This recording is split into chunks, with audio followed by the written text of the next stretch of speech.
खंडन करते हैं और विरोध करते हैं ईवीएम का। ईवीएम देश में बंद होनी चाहिए और चुनाव बैलेट पेपर से होना चाहिए। 2024 में ईवीएम के द्वारा लोकसभा चुनाव नहीं होना चाहिए, क्योंकि चुनाव आयोग चोर है, चोर।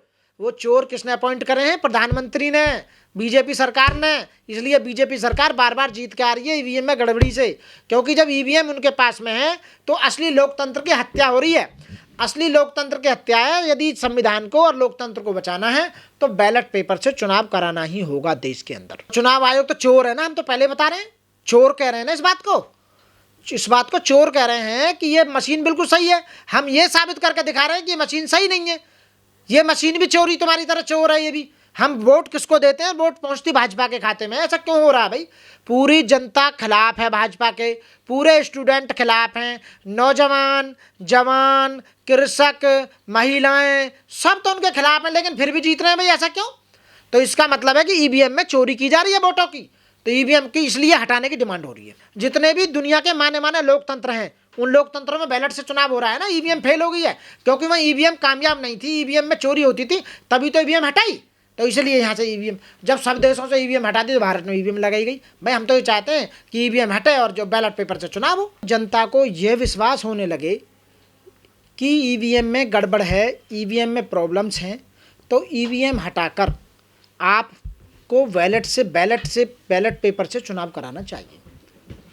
और वर्ल्ड की जितनी भी मानी कंट्रीज हैं उनमें सब में ईवीएम पहले ही फेल हो चुकी है और उसके स्थान पर दोबारा से बैलेट पेपर के द्वारा चुनाव करवाया गया।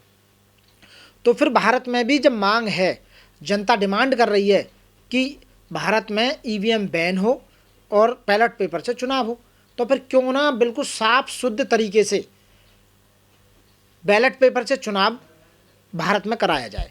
इसी बात की डिमांड देश के सुप्रीम कोर्ट और हाई कोर्टों के जो माने वकील हैं, डिस्ट्रिक्ट कोर्टों के वकील हैं, यानी कि संपूर्ण न्याय प्रक्रिया के जितने भी पदाधिकारी हैं, खासकर एडवोकेट्स, जो डिमांड कर रहे हैं वो बिल्कुल सही डिमांड कर रहे हैं। जनता भी डिमांड कर रही है पूरी तरह से, लेकिन मीडिया नहीं दिखा रहा है इस बात को।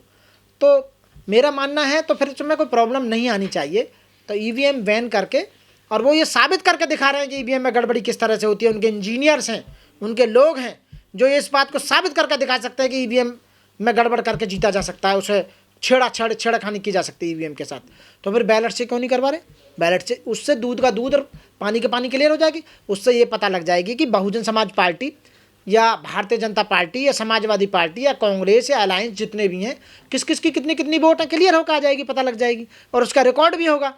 तो रिकॉर्ड होगा तो तभी तो दोबारा हम सबसे ज़्यादा विश्वास किस पर करते हैं? भारतीय न्यायपालिका पर। और भारतीय न्यायपालिका पर जब हम विश्वास करते हैं तो उसके एविडेंस होने चाहिए इलेक्शन के।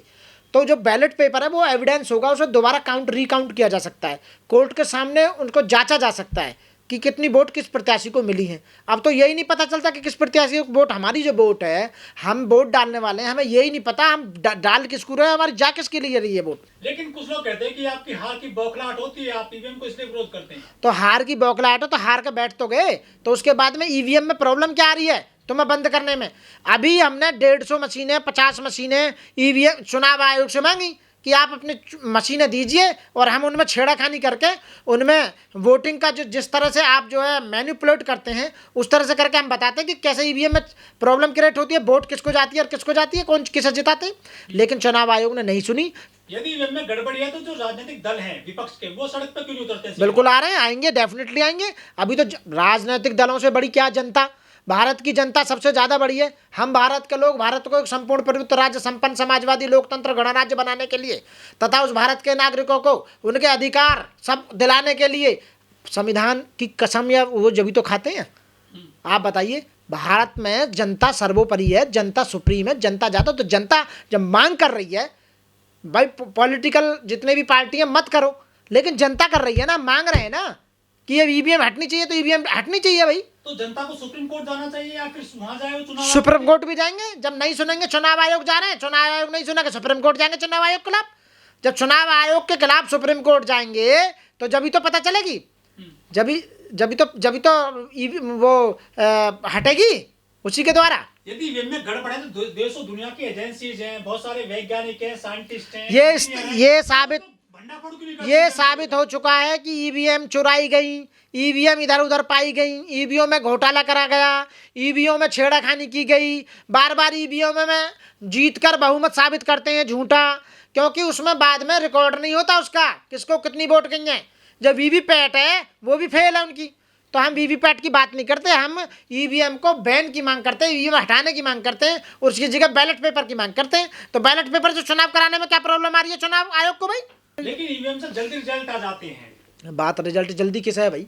जल्दी किसे है? आप 6 महीने लो चुनाव में, आप जनगणना कराओ, लेकिन उसका रिकॉर्ड तो होगा। यदि रिकॉर्ड झूठा पाया गया, यदि काउंटिंग गलत पाई गई, तो वहाँ का डीएम टर्मिनेट होगा, वहाँ के काउंट करने वाले, क्योंकि उसका रिकॉर्ड होता है, बंद होती है किसकी वोट किसको गई है, तो वो एविडेंस होता है। हमारे देश में ईवीएम का विरोध केवल दलित, बहुजन और मुस्लिम ही कर रहे हैं, बाकी जाति के लोग नहीं कर रहे। क्यों नहीं कर रहे? कर रहे हैं सारे लोग।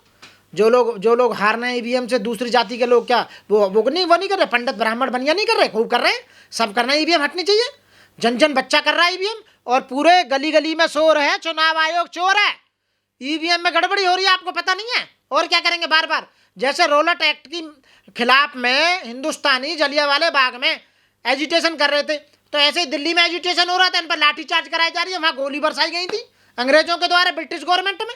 ये इंडियन गवर्नमेंट है, तो ये बेईमान गवर्नमेंट है, ये डंडा बजवा रही है। इसका मतलब कोई अपनी बात को रखेगा ही ना। जो भारत के संविधान में आर्टिकल 615 में जो हम बोला गया है कि हम अपनी बात को वाक है अभिव्यक्ति की स्वतंत्रता, तो हम तो कुछ बात बोलेंगे ना विरोध करेंगे, गलत बात को गलत ही ना कहेंगे। जैसा ये कह रहे हैं ऐसे ही करेंगे, फिर तो हम भेड़ चाल होगी। फिर तो पढ़े लिखे अनपढ़ में अंतर क्या रहा बताइए? फिर तर्क को कैसे हम, ये तो कुतर्क की बात कहते हैं, तर्क की बात कहते हैं। तर्क पे बात यदि करोगे तो आपको डंडा मिलेंगे, आपके ऊपर केस रजिस्टर करके जेल भेजा जाएगा, आपको देशद्रोही साबित किया जाएगा, आपको बीजेपी विरोधी साबित करा जाएगा, आपको सनातन और हिंदू धर्म के खिलाफ साबित किया जाएगा। इसका मतलब है कि बस सब कुछ तो पूरा देश बीजेपी हो गई, और तो को देश ही ना बचा तो। लेकिन मोदी जी कहते हैं कि हमने लोकतंत्र को मजबूत किया है देश में, मतलब डेमोक्रेसी लेकर के आए वो तो। हाँ बिल्कुल, डेमोक्रेसी लेकर आए, सबके तो अधिकार खत्म कर दिए इन्होंने, सबके रोजगार खत्म कर दिए, सबका स्वास्थ्य खत्म कर दिया, सबकी शिक्षा खत्म कर दी, सबके इन्होंने जो ये भिखारी बना दिए। 80 करोड़ लोगों को 5-5 किलो अनाज दे रहा, सबको जो ना कबूतर बना दिया, लो 5-5 किलो चापते रहो, दाने बनाओ, 5 किलो एक आदमी खा लेगा, वहाँ एक आदमी सटक जाएगा, सूखा सटकेगा वह ना आ जाए के वहाँ रात को फुले दो और सुबह सटक जाओ ना आ जाए। ना वहाँ के गल तेल चाहिए, ना वहाँ के गल सब्जी चाहिए, ना वहाँ के गल घी चाहिए, ना और कुछ और चाहिए, पर नाज कपड़ा ना तो पत्ता बांध लेंगे आगे पीछे जंगल में जाके। ना कपड़ा चाहिए, ना छत चाहिए, आसमान छत हैगी, नीचे सड़क हैगी, मोदी जी के सो जाओ वहाँ पे 5 किलो दाने न खा के, और कुछ ना होना। अरे मोदी जी की गारंटी चल रही है पूरे देश में, काहे कि 25 कह रहे कि हमने 25 करोड़ लोगों को वो कर दिया, गरीबी से निकाल दिए। अरे कौन सा लॉजिक है भैया, बताओ तो सही। 80 करोड़ लोग तो 5 किलो अनाज खा रहे हैं, वो गरीब हैं, और 25 करोड़ तुमने बाहर निकाल दिए गरीबी से। कौन सा भैया जनगणना हो रही है तुम्हारी, बताओ तो सही कौन सा हिसाब है? मैथ कहाँ का हो, हमें तो बताओ, हमें तो मैथ ही ना समझ में आ रहा है, उनको कहाँ का मैथ है? तो मेरा कहना यह है कि केवल पागल बनाने के सिवा कुछ नहीं है, जुमलेबाजी दी जा रही है, और जुमलेबाजी कब तक चलेगी? बहुत ही जल्दी ईवीएम हटने वाली है। लोकसभा चुनाव बैलेट पेपर से होगा, बीजेपी हारेगी, और बीजेपी के नेता सारे जेल जाने हैं जिन्होंने घोटाले करे हैं, जिन्होंने जो देशद्रोही हैं, जिन्होंने देश को आज़ाद कराने में साथ नहीं दिया। एक भी आज तक इनका कोई नेता शहीद नहीं हुआ, इनका कोई भी स्वतंत्रता सेनानी का नाम नहीं है कि उसने देश में क्रांति करी हो।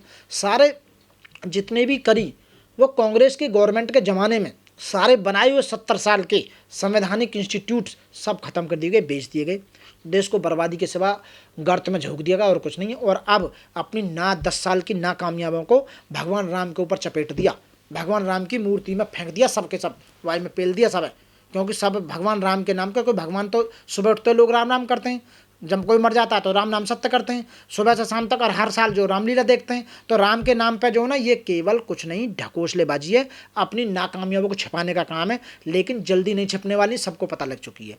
ईवीएम हटेगी, बैलेट पेपर आएगा, बीजेपी हारेगी, ये जेल जाएंगे या देश छोड़ के भागेंगे, और इन पर कोई रास्ता नहीं।